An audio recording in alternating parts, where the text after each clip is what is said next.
1, 2, 3, 4. 5, 6, 7. Do you ever think beyond this wealthy country we live in to other parts of the world that are less fortunate? Idris Deby is the current leader of Chad, which is part of Central Africa, south of Libya. According to maps.geography.com, Chad, Africa is in a comparison perspective 3 times the size of California, United States.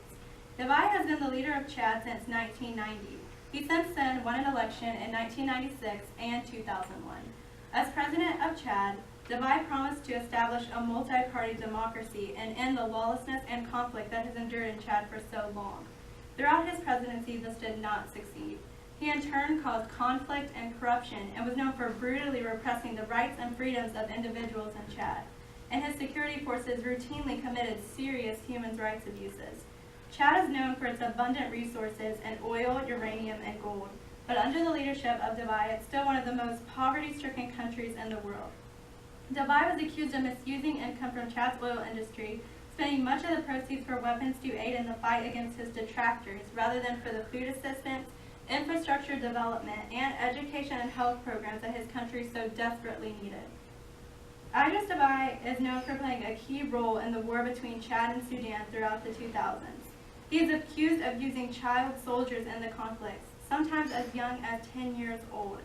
It seems as though the country of Chad is depending on a president that has got them nowhere and will continue to lead them down the same road of destruction. The corrupt leadership leads to many problems in the poverty-stricken country of Chad, Africa, such as economic problems, outstanding resources that fail to be used, irrigation problems, health problems, and military downfall. And as you can see on this map right here, this is Chad, and as I said, it's south of Libya and in Central Africa, right here. And I found this, like I said, in maps.geography.com. So, The average population of Chad, Africa is about 12 million and 400,000 are added each year. An average yearly income of a family of 6 is only about $1,600. Most families make $100 to $200 a month and live off of $2 to $5 a day, depending on their income. The overall income of Chad is very low. A bone-chilling percentage of 80% live below poverty line. In 2011, the economic growth is as low as 1.6%. We can correlate the astonishing poverty rates to the leadership of Chad, Africa. Chad's economy comes primarily from agriculture and oil. A large 80% of the people who are employed are working in the agriculture and farming industries. They produce rice, potatoes, sheep, cattle, goats, etc. Chad's chief trading partners are the United States, France, and China. Poor weather conditions in 2011 to 2012 affected the harvest greatly and caused inflation to rise to 7%. In 2003, the leader of Chad, Africa, Idris Deby, spent $3 million on guns that were supposed to go to oil proceeds. Also, last year he spent a special fund to protect 10% of oil revenues, and this angered their donors. This fund was supposed to contribute to the education and health of Chad. This resulted in the World Bank taking away millions of dollars that were supposed to go to aid projects in Chad to help the unfortunate. Actions by the leader and the government are why Chad is so poor and why there is so much political corruption. Their government is basically in complete control of Chad by a Republican government. The mass quantities being spent by the government and leader is in correlation to why the country is in deep poverty. A few sources where I found this information is ironnews.org and nbcnews.com. 28 billion gallons of oil. That's how much geologists in 1993 estimated was in the Dobo region of Chad. Well, that seems like a lot, and it seems like it would go far in helping them come out of poverty. That's not so. Problems with corruption in the government have made that almost meaningless. The World Bank agreed to help fund a pipeline to help Chad get oil from their landlocked nation out to distribution. The book, High Value Natural Resources and Peace Building, contains a wealth of information on the matter. In 1999, the Petroleum Revenue Management Law 001 had passed through the Chadian parliament. It met the World Bank's criteria of creating a budget for what to do with their oil resources, and it established a overseeing committee. Roughly 85% of the revenue was to be spent on various poverty aids in Chad, while the remaining 50% was fair game for them to be used. I have here a pie chart. This piece represents how much the government was to use, and all the rest is how much was to go towards poverty alleviation and the like. By 2005, though, the government was already trying to rewrite the law so they could use the money where they wanted. The World Bank was pretty unmoving on that until the oil minister threatened to cut off production, and when that happened, the bank balked under pressure, effectively breaking the deal. As I said, it wasn't really going towards poverty alleviation. It was going towards things such as military and very useless infrastructure. In a span of less than 10 years, military spending increased 22-fold. Information from The Guardian revealed that there was even a university built in Doha, and while that may seem like a good thing, it's in a town of 50,000 and only 6,000 people nationally graduate into college. And then there was a 25,000 seat sports stadium, which really has nothing to do with infrastructure. 900 million barrels of oil and millions of people left in the dust. The broken promises made by the government and the useless spending are only two examples of how the corruption in the government has kept Chad from pulling itself together. The Republic of Chad has a shortage of water. The water that they do have is contaminated. The citizens of this country are lacking in clean water, and unfortunately, the water that they do find isn't as clean as the water that we as Americans drink. According to UNICEF.org, only 48% of urban residents have access to potable water and only 2% to basic sanitation.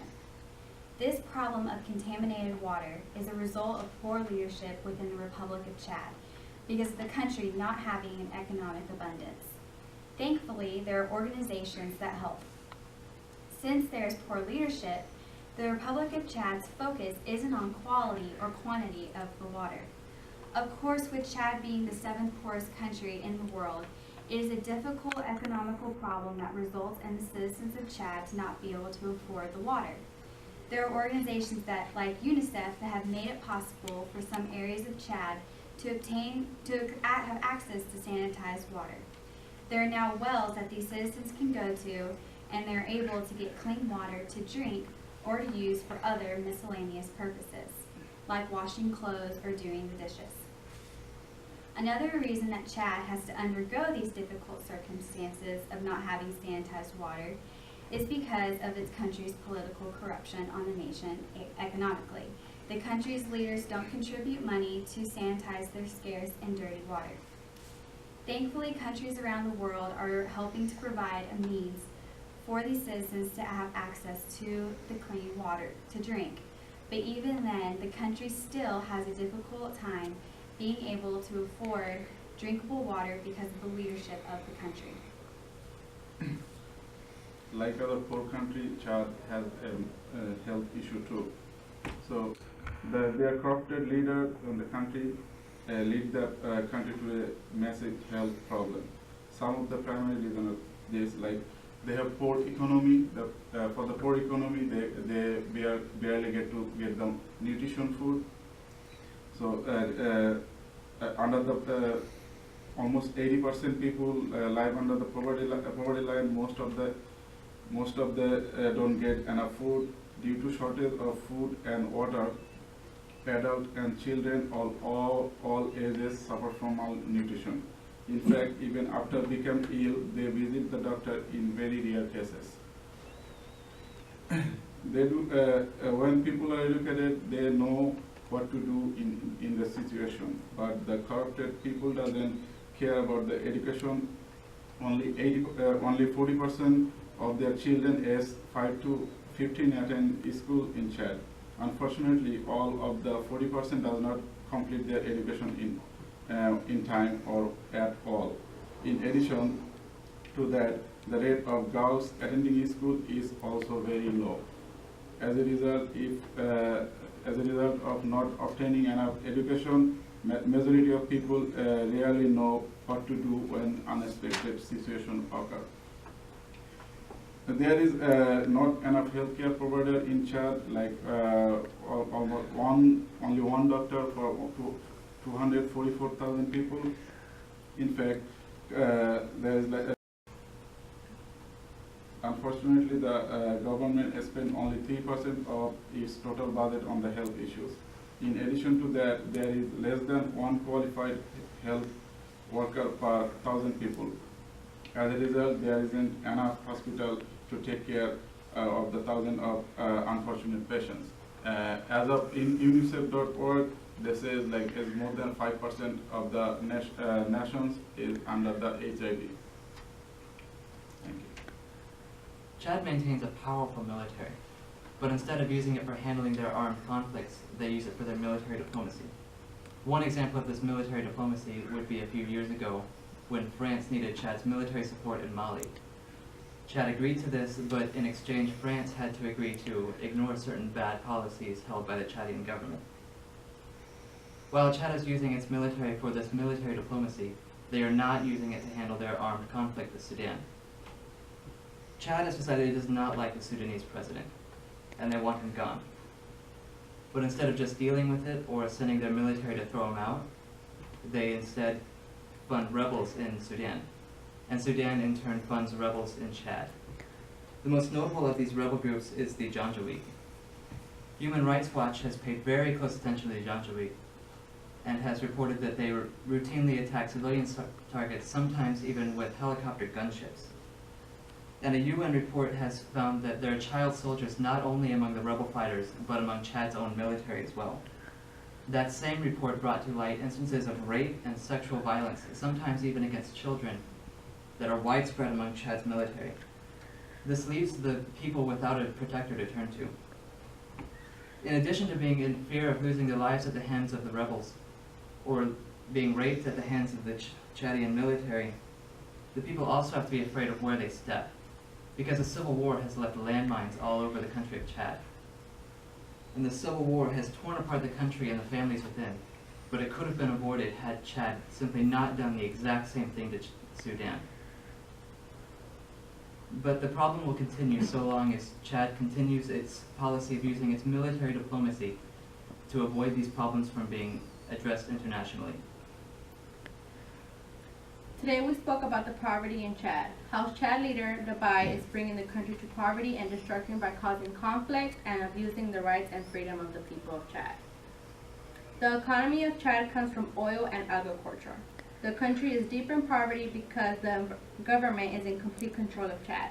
Instead of spending money on oil, the leader spends it on guns. This is why Chad is one of the poorest countries and doesn't spend a lot of money in healthcare. Even though it seems there's a lot of oil in Chad, it is not enough to take Chad out of poverty because of corruption. Chad cannot depend on clean water because most of their water is contaminated. It is very difficult for them to access clean water. Even though they are organizations that help the citizens of Chad, it is very hard for them to have drinkable water. Right here, there shows a well of them getting water, and you can see that the water is really dirty. Military in Chad is not used properly. Civil war could have been prevented, but now it has torn the country apart. Also, there is currently a problem in the military because they are recruiting children. According to info.com, it's about 80% the size of Canada. The corruption in government in Chad make it difficult for them to live a better life. Next time, you're drinking your easy to get water and living your day-by-day life, be grateful to what your country has to offer. Does anybody have any questions? Yes? What type of government does Chad have? Chad has a Republican government. Any more questions? Is there any other countries that are doing anything to help Chad? Yes, there are private organizations in different countries that are helping to donate money for wells to have good, clean water. The World Bank was also lending their support in the beginning, like the early 2000s. That's what the whole pipeline thing was about. But because of all the screwing around Chad was doing, messing with the monetary funds and just in general screwing everything over, they were forced to withdraw their support. And some countries are taking advantage of their military diplomacy and ignoring the problems. Any more questions? What other resources does Chad have? As I stated, the main resources were uranium and gold, and they have a huge abundance of oil. Was trying to find a little bit more on the uranium and gold to incorporate, but really there wasn't that much to find on them. And they aren't really using their resources like they should be using them. Okay, thank you for coming.